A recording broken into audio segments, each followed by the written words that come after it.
पहिलं जे भाषण झालं आदरणीय ऍडव्होकेट निशाताई चिऊरकर यांनी जे मांडलं ते अत्यंत परफेक्ट आहे।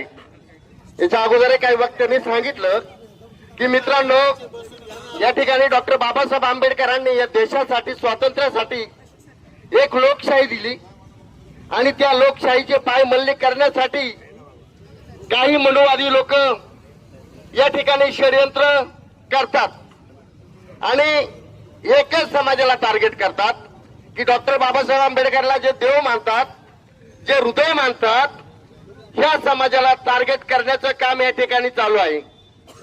खऱ्या अर्थाने जर तसं बघितलं, अमरभाई कतर यावेळेस म्हटले आता अमर भाऊ की या ठिकाणी संविधान वाचवणं हा काय फक्त आंबेडकरवादी चळवळीचाच ठेका आहे का?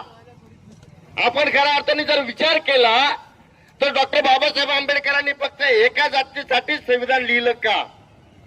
या ठिकाणी मला असं वाटतं की जर सर्वांसाठी वेगवेगळे फुलं असतील, त्या वेगवेगळ्या फुलामध्ये एक धाग्यामध्ये जो हार बनतो, तो हार बनवण्याचं काम डॉक्टर बाबासाहेब आंबेडकरांनी आपल्या घटनेच्या माध्यमातून दिलेला आहे। आणि खरा जो जातीवाद उफाळून येतो तो कुठेतरी बंद केला पाहिजे। या ठिकाणी आपण प्रत्येक ठिकाणी